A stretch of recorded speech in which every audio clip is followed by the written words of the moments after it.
एक घटना मुझे और याद आई, उसे भी शांति श्रद्धा पूर्वक सुन ले। सच्ची घटना है। झांसी शहर है, झांसी से शिवपुरी जाते हैं। शिवपुरी मध्य प्रदेश में है, झांसी उत्तर प्रदेश में। झांसी और शिवपुरी के बीच में करहरा एक स्थान है, करहरा बोलते हैं, करहरा। उस करहरा शहर के बीचों बीच श्री बिहारी जी का मंदिर है, और श्री बिहारी जी के मंदिर के ठीक बगल में एक खंडहर टूटा फूटा पड़ा है, तो और दुर्दशा हो गई होगी उसकी। उस खंडहर के बारे में पूछा कि ये खंडहर क्यों?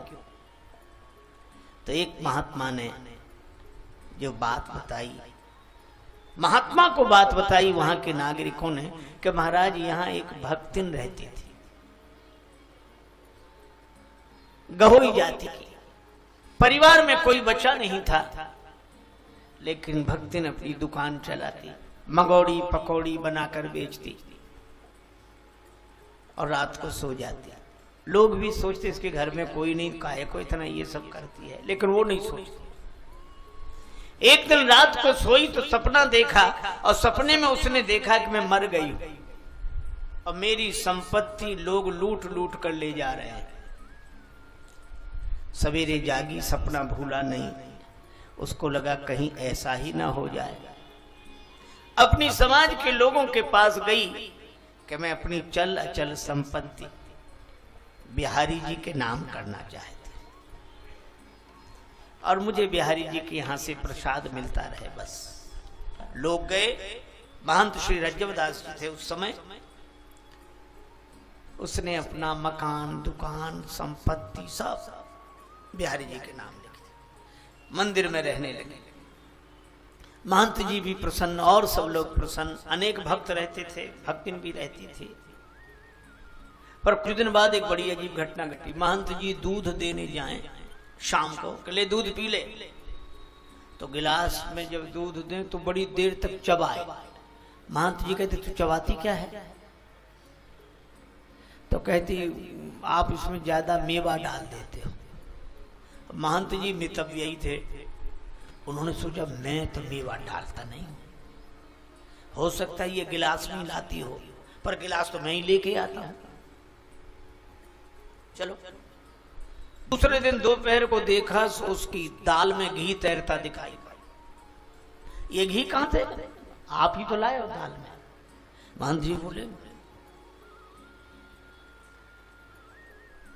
लेकिन दूसरे दिन से देखा सो मेवा के जो पात्र भरे रखे थे मंदिर में वो कम होने लगे, खाली होने लगे, और दाल में घी रोज तैरता दिखाई दे। और ये समझ गए कि चोरी करके। तो महंत रात रात भर जागे, पूरे समाज को जगाए, लेकिन कभी चोरी नहीं पकड़ सके, परेशान। एक दिन देखा कि जिन बिहारी जी की वो आरती पूजा करते थे, उन बिहारी जी के जामा में घी लगा था, तो सोचा आरती से लग गया होगा, साफ करके दूसरी पोशाक पहनाई। लेकिन दूसरे दिन देखा तो बिहारी जी के दोनों हाथ घी में सने थे। अब समझ गए कि ये इन्हीं की लीला है, यही करते हैं। सो हाथ जोड़ के बोले, ग्वाल सिंहासन पे पुजके भयो ठाकुर हु पे ठगोरी न छुटी, और काहू को काज बने बिगड़े ब्रजराज तेरी बरजोरी न छुटी। और तुम्हारी ये चोरी करने की आदत नहीं गई, भगवान हो गए तो भी पुरानी आदत। अब मैं इसलिए थोड़ा ही रखे हूं, मैं तो इसीलिए कि तुम्हारे महात्मा किसी दिन आ जाएं तो उनके स्वागत सत्कार करने के लिए तो मंदिर में कुछ रहे। आप ऐसा करते हो ये ठीक नहीं। लेकिन खूब प्रार्थना की, पर भक्तिन की थाली में रोज घी और रोज ऐसे। तो महंत जी को भक्तिन से चिढ़ हो गई। वो सोचने लगे मुझे जिंदगी हो गई इनकी पूजा करते करते, मुझे कभी नहीं हुई इसके लिए इतनी कृपा। तो उनको लगा भक्तिन को निकाल ही दो, न झंझट रहे। तो भक्तिन को निकालें कैसे का? बोले कुछ कंक लगाओ।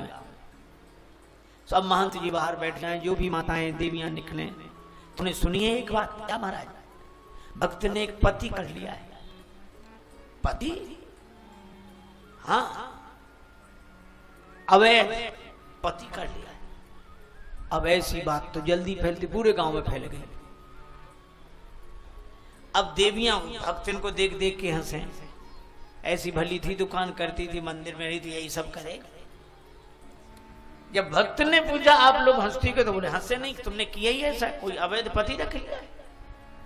भक्तिन तो कांप गई, मंदिर नहीं गई, अपनी समाज के लोगों के पास गई कि मुझे मंदिर से निकलवा दो, मैंने जो दिया वो वापस मैं नहीं चाहती, पर महंत जी मुझे कलंक लगाने, निष्कलंक करके निकाल। गहुल वैश्य के सभी समाज के सभी लोग आए, भक्तिन की गलती होगी तो इसे निकालेंगे, नहीं तो महंत जी से कहा जाएगा। महंत जी चबूतरे बैठे अपना भजन कर रहे थे, जो सामने से देखा कि ये भीड़ क्यों आ रही, आज कोई उत्सव भी नहीं, पर्व भी नहीं, पीछे देखा वो भक्त समझ गए यही लेकर आई सबको। महंत जी उत्तर देने के लिए तैयार हो गए। लोगों ने कहा कि महाराज ये भक्तिन कह रही है आप झूठा कलंक लगा रहे हैं, सही है कलंक। कैसे? मेवा के पात्र मंदिर में रीते परे, कैसे रहेगी बात बीते पे हमारी, जो सारे पात्र रीते गए हैं और कुछ नहीं बचेगा तो हमारी बात कैसे रहेगी। तो आप ये कहो कि चोरी करती है, नहीं नहीं ये चोरी नहीं करती है, चोर नहीं है, तो फिर कलंक क्यों लगा रहे हो।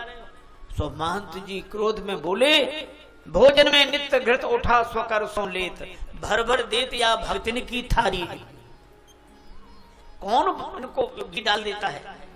तो बोले कैसे प्रतीत अब विनीत जो करावे, हम पति हैं बनाए या भक्तिन ने बिहारी।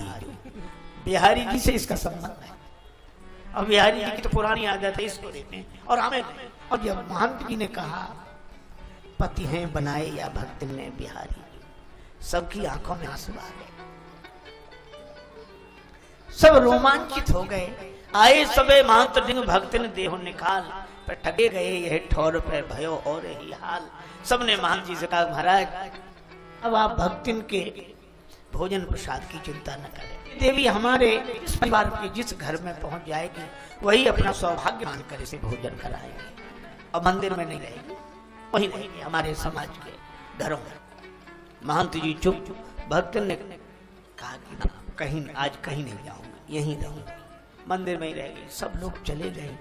ऐसा भी हो रहा है इस युग में, इसी भाव से भरे हुए वो महंत जी दूध लेकर आए। भक्त ने कहा कि मेरी तबीयत ठीक नहीं है, बड़बड़ाते हुए चले गए। अब तू काहे को मंदिर का दूध पिएगी, कल से बड़े बड़े सेठों के यहाँ तेरा निमंत्रण है। वो कुछ नहीं बोले, सब सो गए। उसको नींद नहीं आई, आंसू बहाती रही।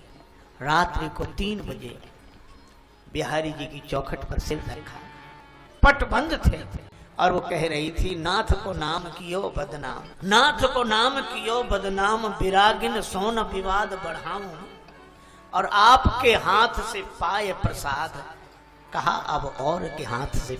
ऐसा कह के ना सिर जैसे बिहारी जी की चौखट पर रखा, अचानक प्रकाश हुआ, मंदिर में गड़गड़ाहट गूंज गई, फाटक खुल गए, सब लोग जाग गए। महंत जी कहते रहे देखो देखो क्या हुआ, भक्तिन को देखो, भक्तिन को देखो। सब लोग गए, मंदिर के पट खुल गए थे, भगवान सामने दर्शन दे रहे थे। और भक्तिन ने जैसे प्रणाम किया, प्रणाम के साथ ही उसके प्राण भगवान के चरणों में लीन हो गए। सारे शहर में चर्चा फैली। भक्तिन का अंतिम संस्कार करेरा के पास नदी, उस नदी किनारे हुआ। महंत जी जब तक थे, भगवान की आरती के बाद ऊपर छत पर जाकर भक्तिन की समाधि दिखाई देती थी नदी किनारे, वहां हाथ जोड़ते आरती उतारते। ऐसे भक्त इस युग में हुए हैं और ये प्रत्यक्ष सच्ची घटना है। आज भी वो बिहारी जी का मंदिर है।